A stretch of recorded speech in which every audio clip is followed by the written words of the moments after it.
Let me tell you a story. Two children grow up on the same street. Same schools, same noise, same chaos. One grows into someone kind, principled, trustworthy. The other slowly becomes bitter, dishonest, even cruel. Years later, people say, "That one was always bad. He was born that way." But what if that's not true?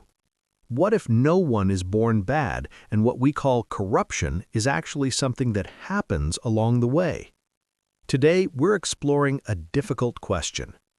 How does a good person slowly lose their integrity, and how can they stop it before it's too late? Number 1. No one is born bad. There's a comforting myth we like to believe, that bad people are simply different from us. But psychology and human history tells a different story. Every human is born with a good core. What differs is not goodness, but capacity. Some people are like small gardens, some are wide fields, some are vast plains. Genetics may define the size of the field, but what grows inside it depends on choice. And above genetics sits something powerful: human will. Even our strongest instincts can be guided, resisted, or redirected. We are not prisoners of our nature. So if people aren't born bad, where does moral collapse begin? Number 2. The two forces that shape every choice. At the deepest level, every human action is driven by two forces: the desire to escape suffering, the desire to experience pleasure. These forces are neutral. They're not evil. They're simply human. Corruption begins not because someone wants pleasure, but because they choose the wrong path to get it. A person wants relief from poverty, chooses corruption. A person wants pleasure, chooses addiction. A person wants validation, chooses manipulation. Notice something important here. The intention isn't evil. The method is. This is how good people slowly drift away from who they are. Number 3. Security is the foundation of a healthy life. To escape suffering, the healthy path is security. Not just money, but emotional, intellectual, physical, and moral security. Because when security disappears, even pleasure becomes painful. Food tastes bitter when you're anxious. Love feels threatening when you feel unsafe. Success feels hollow when you're constantly afraid of losing it. A society without security doesn't become unhappy, it becomes psychologically damaged. And damaged people don't make ethical choices easily. Number 4. The 3 healthy sources of pleasure. So where does real pleasure come from?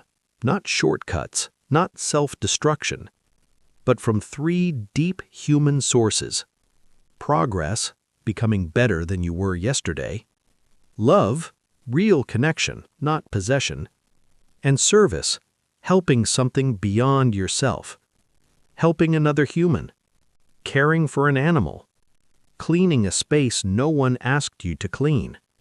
These don't make headlines, but they quietly rebuild the soul. Number 5. Reaction-driven lives versus self-directed lives. Here's a hard truth. Most people don't live their lives. They react to them. Their mood depends on the weather. Their values depend on the environment. Their behavior depends on who's watching. They say, "I'm angry because of my childhood. I'm dishonest because of my environment. I had no choice." And then there are others.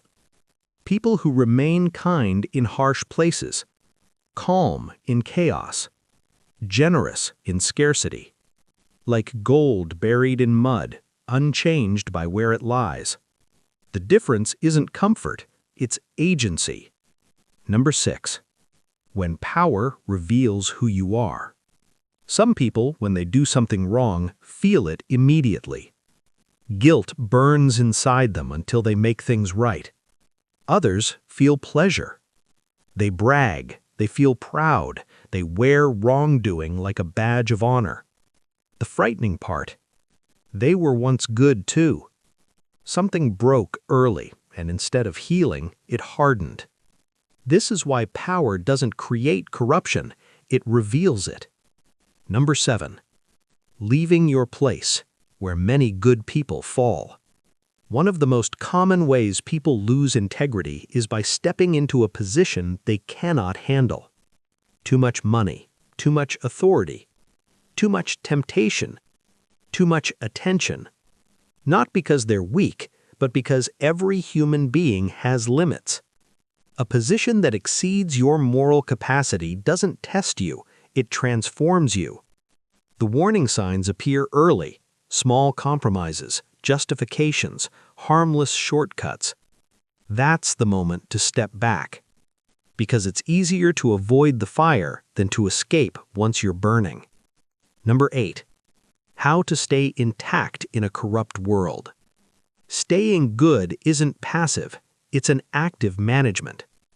It means avoiding people who drag you down, staying close to those who calm and elevate you, asking for guidance when you're unsure, regularly shaking your habits, relationships, and routines, and never achieving success at the cost of your health or ethics. Integrity isn't maintained by strength alone, but by awareness. Closing reflection. In the end, life doesn't ask whether you succeeded, it asks who you became while trying.